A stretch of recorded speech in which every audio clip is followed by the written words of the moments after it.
Hello friends, पिछले chapter में हमने देखा था कि युनजो को पता चल गया था कि डैनियल ने सुयोन से कुछ बात की है। इसीलिए युनजो को हो गया था डैनियल के ऊपर शक। और अब इस चैप्टर की शुरुआत वहीं से होती है जहां पर हम देखते हैं कि डैनियल युनजो से मिलने के लिए आता है। तभी युनजो उससे कहता है कि तुमने काफ़ी अच्छा काम किया है, बट सबसे पहले मैं तुमसे एक बात जानना चाहता हूँ। सच बोलना मुझसे कि बताओ तुमने और सुयोन ने क्या बात की। और यहाँ पर हमें दिखाया जाता है कि डैनियल के पीछे स्लाइम है जिसने मुंह खोल रखा है। अगर इसने झूठ बोला तो युनजो इसे भी स्लाइम के अंदर घुसा देगा। तब डैनियल युनजो के सवाल का जवाब देना शुरू करता है और कहता है कि तुम्हें सावधान रहना चाहिए। तुम मेरी बात को ध्यान से सुनो युनजो कि तुम्हें उस सुयोन से सावधान रहना चाहिए। तुम्हें पता है, मैंने उसके बारे में कुछ अजीब सा महसूस किया है। उसके अंदर कोई अलग सी ताकत है, कोई स्ट्रेंज एबिलिटी। इधर हम देखते हैं कि युनजो डैनियल के ऊपर लाई डिटेक्टर टेस्ट कर रहा था। एक्चुअल में इसने एक ऐसा कार्ड यूज किया है जिससे कि युनजो को पता चल जाएगा कि डैनियल सच बोल रहा है या फिर झूठ। डैनियल आगे बोलना शुरू करता है, देखो मैं जानता हूँ युन, तुम यकीन नहीं कर रहे होगे कि ऐसा कैसे हो सकता है, किसी के अंदर सुपर पावर कैसे हो सकती है।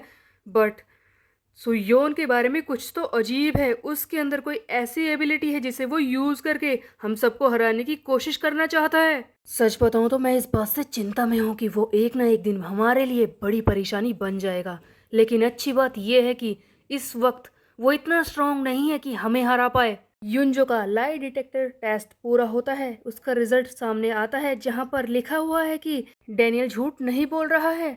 एक्चुअल में ये बात सच्ची तो है कि डैनियल झूठ नहीं बोल रहा। सुयोन के पास एक स्ट्रेंज एबिलिटी तो है ही, लेकिन क्या सचमुच डैनियल सुयोन के बारे में कुछ अजीब महसूस कर रहा था, या फिर ये सुयोन से बात करने के बाद यहाँ पर युनजो के सामने बचने की कोशिश कर रहा है। तब युनजो कहता है कि ठीक है, फिर अगर ऐसा है तो इसमें कोई चिंता की बात नहीं, तैयारी करो। अब मैं और ज़्यादा वेट नहीं करना चाहता। फाइनल बैटल का वक्त आ चुका है। सभी लोगों को इकट्ठा करो और उन्हें बताओ कि हम गैंगबक को यूनिफाई करने के लिए जा रहे हैं। डैनियल कहता है कि ठीक है सर, और ये पीछे की तरफ मुड़कर देखता है। यहाँ पर ऐसा लग रहा है कि शायद डैनियल को पता है कि इसके पीछे कोई था जो इसे मारना चाहता था। आई मीन गाइस, ये बात तो पहले भी दिखाई गई है कि सुयोन के अलावा स्लाइम किसी और को दिखाई नहीं देती। तो क्या युनजो की स्लाइम किसी और को दिखाई दे सकती है? क्या डैनियल को पता है कि इसके पीछे स्लाइम थी जो मुंह खोलकर खड़ी थी? बट फिर भी डैनियल को अजीब सा महसूस तो होता है और वो पीछे की तरफ मुड़कर भी देखता है। यहाँ से सीधे हमें दिखाया जाता है सुयोन को, जो कि अभी भी चैलेंजर कार्ड से बात कर रहा है। चैलेंजर कार्ड इससे पूछता है कि बताओ सुयोन, तुम किस बारे में जानना चाहते हो?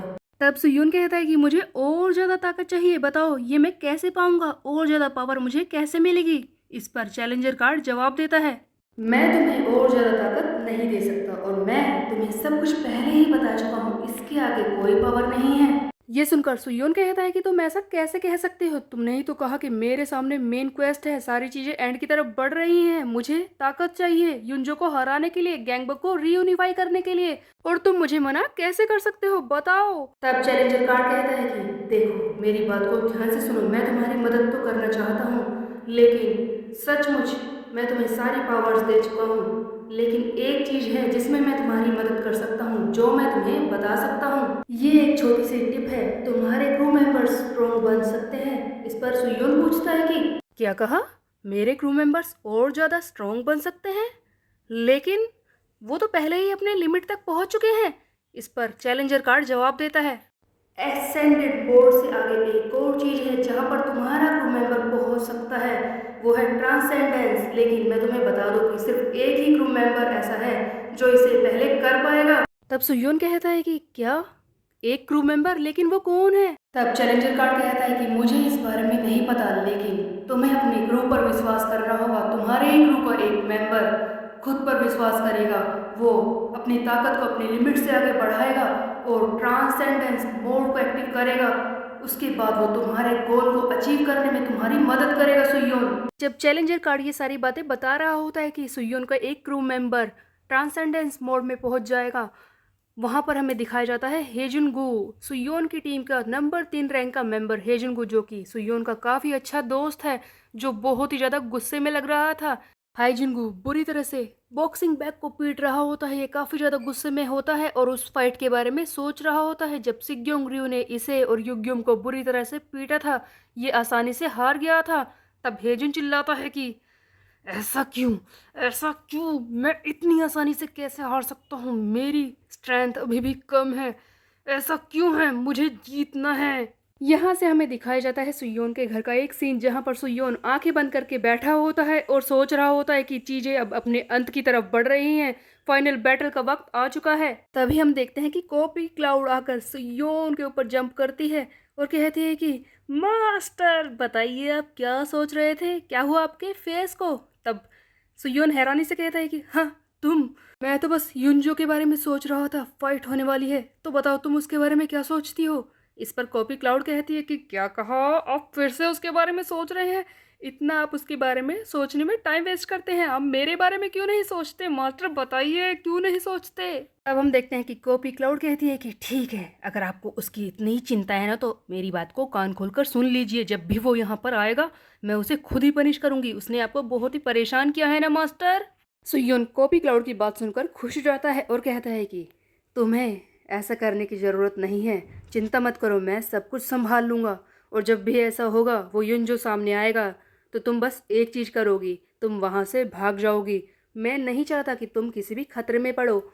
और ये कॉपी क्लाउड के सर पर हाथ रखता है। सुयोन को अपने क्रू मेंबर्स और यहाँ तक कि कॉपी क्लाउड की भी बहुत ही चिंता है, किसी को भी कुछ भी नहीं होने देना चाहता। सुयोन के इस कॉपी क्लाउड का नाम है ग्यूरियम। आगे हम देखते हैं सुयोन के वेस्ट गैंगबक हाई स्कूल का एक सीन, जहां पर फिर से मीटिंग शुरू हो जाती है। ऑफ कोर्स युनजे से लड़ाई होने वाली है, इसी बारे में बात चल रही होती है। तब जियोक वेलकम करता है सियोन वू का, जो कि काफ़ी ज़्यादा इंटेलिजेंट है और कोई भी प्लान बनाने में बहुत ही ज़्यादा एक्टिव रहता है। इससे पहले ये नॉर्थ गैंगबक में 8th रैंक पर था, चियोन ताइहो का साथी। तब ये जियोक कहता है कि गाइस बताओ, जी हाँ तुम भी बताओ कि आगे क्या करना है, युनजो को हराने का हमारा क्या प्लान होना चाहिए। तब जिहा कहता है कि हमारे पास कोई प्लान नहीं है, तुम सबको पता है कि वो युनजो कितना ज़्यादा खतरनाक है, वो और उसकी ताकत हमारी एक्सपेक्टेशन से कहीं ज़्यादा है। हम कुछ भी प्लान बना ले, उसके सामने वो काम नहीं आने वाला, हमें कुछ और सोचना होगा। अब योनयोंग जी कहता है कि उस मॉन्स्टर से लड़कर अपनी खोई हुई टेरिटरीज को वापस लेना सचमुच एक बहुत ही बड़ा काम है, हमें नहीं लगता कि हम ये कर पाएंगे, इसके बारे में कुछ ना कुछ तो सोचना ही होगा। इसी बीच में पीछे बैठा सियोन वो बोल पड़ता है कि सिर्फ यही एक परेशानी नहीं है गाइस, देखो मेरी बात को ध्यान से सुन लेना तुम सब। जैसा कि तुम सब जानते ही हो कि नॉर्थ गैंगबक में इसके अलावा और भी कई एग्जीक्यूटिव बचे हैं, डैनियल के अलावा नंबर 3, 4th, 5th और 6th रैंक के मेंबर्स, ये बहुत ही ज़्यादा खतरनाक हैं, इन सबको भी तो हमें हराना होगा। तब सुयोन कहता है कि ठीक है, फिर हमें बाकी सारे एग्जीक्यूटिव्स के बारे में बताना शुरू करो, जियोंगडू माँ के अलावा और कौन कौन है इस टीम में। तब हम देखते हैं कि सियोन वू नॉर्थ गैंगबक के 6th रैंक के मेंबर यानी कि 6ठे नंबर के मेंबर यानी कि जी ग्वांग और उसकी ताकत के बारे में बताना शुरू करता है।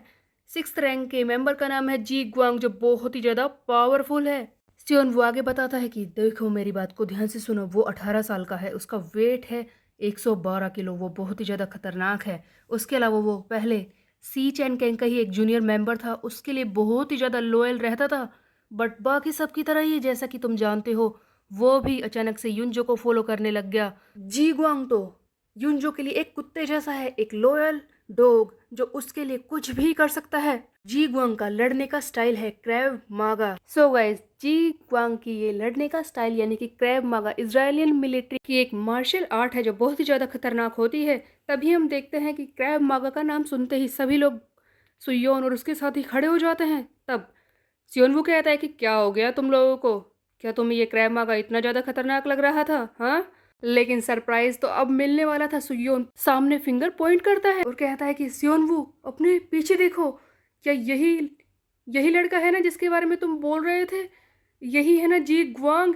एक्चुअल में नॉर्थ गैंगबक का 6th रैंक का मेंबर जी ग्वांग खुद सियोनवू के पीछे आकर खड़ा हो जाता है, जिसके बारे में किसी ने सोचा तक नहीं था कि ये वेस्ट गैंगबक में इस तरह से घुस आएगा।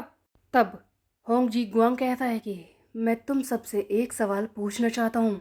सियोनवू हैरानी से कहता है कि ये क्या है, तुम इस तरह से वेस्ट गैंगबक में कैसे घुसा है? तब जी ग्वांग जवाब देता है कि बहुत ही ज़्यादा आसान था, वहाँ पर देखो, इन्हें कुचलकर मैं अंदर आ गया। इस सीन को यहीं पर ख़त्म किया जाता है। उसके बाद हम देखते हैं नॉर्थ गैंगबक का एक सीन जहाँ पर डैनियल बैठा होता है अपने साथियों के साथ और बात कर रहा होता है और कहता है कि क्या कहा? हांग जी क्वांग वो अकेले वेस्ट गैंगबक में घुस गया उन सबको पीटने के लिए। वो अकेला ये सब कर पाएगा, उसे ये लगता है। वैसे कोई फर्क नहीं पड़ता, मुझे इस बारे में कोई चिंता नहीं, लेकिन तुम लोगों से काफी दिन बाद मिलकर मुझे काफी अच्छा लगा, जैंग जुन और सियोजिन वोन। सो गाइज यहाँ पर नॉर्थ गैंगबक के एक एक करके बाकी मेंबर्स दिखाए जाने वाले हैं। सबसे पहले नंबर 5th रैंक का मेंबर जिसका नाम है जैंग जन, जो कि डैनियल्स कहता है कि फर्क पड़ता है इस बात से, तुम्हें इस बारे में बात करनी है या फिर बताओगे कि क्या मैटर है, यहाँ क्यों आए हो। उसके बाद दिखाया जाता है 4th रैंक का मेंबर जिसका नाम है सियोजी वोन। इसे तो डैनियल से बात करने तक का मन नहीं कर रहा और कहता है कि यार यहाँ पर कितना बोरिंग है, अच्छा ही होता मैं उस जी ग्वांग के साथ चला जाता, उनको मारने में मज़ा तो आता, कितना बोरिंग है यहाँ पर। तब डैनियल कहता है कि मेरी बात को ध्यान से सुनो जियोंगडू, वो होंग जी क्वांग मेरी परमिशन के बिना वेस्ट गैंगबक में घुस गया, ये बात इस तरह से नहीं जानी चाहिए। जिस पर जियोंगडू कहता है कि सर डैनियल आप चिंता मत कीजिए, मैं इसे ऐसे ही जाने नहीं दूंगा, मैं उसे अच्छी तरह से सिखा दूंगा। तब डैनियल कहता है कि ठीक है, फिर मैं इस मैटर को और ज़्यादा आगे नहीं खींचना चाहता, मैं एक्चुअल बात में आता हूँ जिसलिए ये मीटिंग बुलाई गई है। मैं तुम लोगों को बताना चाहता हूँ गाइस कि युनजो चाहता है कि अब हम गैंगबक को रीयूनिफाई करें, हम सब साथ मिलकर अपनी ताकत को जोड़ लें और गैंगबक को यूनिफाई करें। अब युनजो और ज़्यादा वेट नहीं करना चाहता। जैसे कि युनजो के अलावा अब हम बस 5 एग्जीक्यूटिव्स बचे हैं, हमें साथ मिलकर ये काम करना होगा। हमें आज इसी वक्त गैंगबक पर हमला करके उस पूरे गैंगबक को यूनिफाई करना है, समझे? तो चलो मेरे साथ साउथ की तरफ उन लोगों को पीटने के लिए। सो गाइस डैनियल निकल चुका है अपने साथियों के साथ। नंबर 3 जियोंगडुमा, नंबर 4 सियोजीवो, नंबर 5 जैंगजन जो कि डैनियल के साथ जाकर वेस्ट गैंगबक पर हमला करने वाले हैं। उसी के साथ होंग जी क्वांग जो कि नंबर 6th रैंक का मेंबर है, वो तो पहले ही वेस्ट गैंगबक में घुस आया है। अब सुयोन इन सब को एक साथ कैसे फेस करेगा? अब सिर्फ युनजो ही बचा है। तब सियोजी वोन पूछता है कि डैनियल ये तो बताओ कि युनजो क्या करेगा? तब डैनियल बताता है कि युनजो पहले ही अपनी मूव कर चुका है, वो निकल चुका है गैंगबक को पीटने के लिए, अकेले ही उस पूरे एरिया को यूनिफाई करने के लिए, अपने कब्जे में लेने के लिए। सो गाइस यहाँ पर हमें दिखाया जाता है एक सीन जहाँ पर वेस्ट गैंगबक के जूनियर मेंबर्स को पीटते हुए युनजो को दिखाया जाता है जो खुद लड़ने के लिए पहुंच चुका है। सो गाइस ये एपिलॉग है या फिर ये आगे होने वाला है ये तो हमें जल्दी ही पता चल जाएगा, लेकिन अब फाइनल बैटल का वक्त आ चुका था। सुयोन के साथियों को अब सबसे मुकाबला करना है। बचे हुए 5 एग्जीक्यूटिव्स खुद युनजो खुद प्लान बना रहे हैं सुयोन और उसके साथियों को पीटने के लिए। क्या सुयोन इन सब को बचा पाएगा? किस तरह से वो युनजो को हराएगा इस फाइनल बैटल में? ये हम देखेंगे आगे आने वाले चैप्टर में। तब तक के लिए मेरे चैनल को सब्सक्राइब कर ले। Bye bye.